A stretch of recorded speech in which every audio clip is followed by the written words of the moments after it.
this drives me crazy that somebody visiting Canada can rent a local address and apply for a Class 1 license. The new Bill 60, Building Faster Act 2025. What does this mean for Canadian truck drivers, owner-operators, and lease operators? Well, let's dive into it. This bill goes way beyond construction and housing. It actually introduces big changes to how driver's license, especially commercial driver's license, are issued and verified. Now, if you're in trucking, this could directly impact who's allowed behind the wheel and how we hire truck drivers moving forward. So let's dive in. What's happening right now versus how things are going to change if this bill actually gets passed? Right now, Ontario's system still has major gaps. Someone visiting, and this drives me crazy, that somebody visiting Canada can rent a local address and apply for a Class 1 license. Now, there's also no required waiting time between getting a G license and upgrading to a Class 1 commercial driver's license.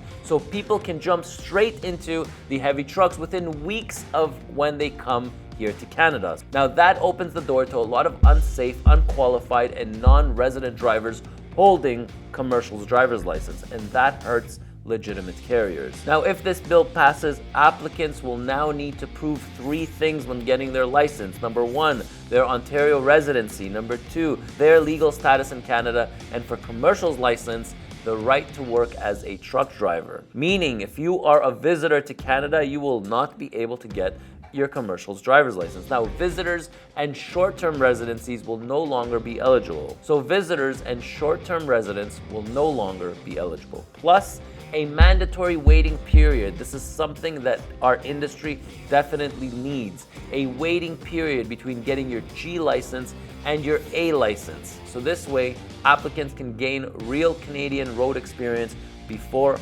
hauling loads. Now, the second biggest problem we're going to talk about is student visas and how that's going to change if this bill passes. So what's happening right now is international students can often get an Ontario G license and even a Class 1 license, as long as they have a study permit and proof of address. But we all know how shady a lot of these schools are, that people just use the student visa as a means to get into Canada. Now, a study permit is for education, not for full-time employment. Some students finish truck training programs and get licenses even though they can't legally be employed as a truck driver, and wait until the end because that's where this whole Driver Inc model comes into play.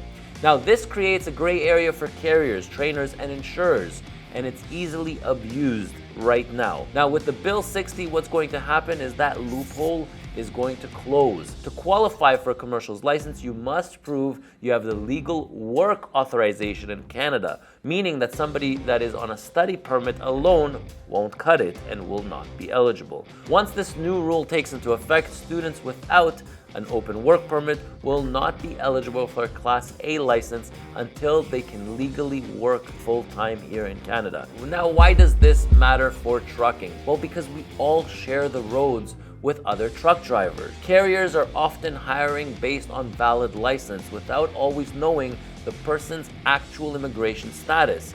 Some drivers gain Class A licenses through private schools but don't have the right to work and end up on the road anyways. Now, this creates a liability issue and hurts our industry and reputation. So what's going to change with Bill 160 is every commercial driver must show they're a legal resident with the right to work. That means fewer fraudulent licenses, safer operations, and a level playing field for honest carriers. It's a major step forward in the right direction in our industry. Now, the moment we all been waiting for. So how this whole thing ties into the Driver Inc loophole. So what's happening right now is a few things. Somebody coming to Canada either on a student visa or a visitor visa. They come to Canada, they open a corporation, because you don't have to be a resident of Canada to open a corporation. Under the current system, someone with a visitor visa status or a student visa status can set up a number corporation within minutes and work as a self-employed truck driver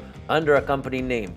This happens here in the GTA all the time, and I run into these problems. Now, I also know that in some cases, there are people here in Canada with a student visa or are with their 6-month visitor visa that keeps getting extended. They get a corporation, they have their Class 1 license, and they're even working as cross-border drivers because they have the B1, B2 visa for the US. So yes, they're a visitor here in Canada and they work. A lot of it is happening here locally in Canada, but there are instances of drivers doing even cross-border without the legal status to work in Canada, and the money gets funneled into their corporation. So under the Bill 60, this gives the ministry the authority to verify both residency and work eligibility for commercials licenses. That means that if you don't have the right to work in Canada, you will not be eligible to get your commercial driver's license. And our industry definitely needs this bill to pass through. So hopefully you enjoyed this content.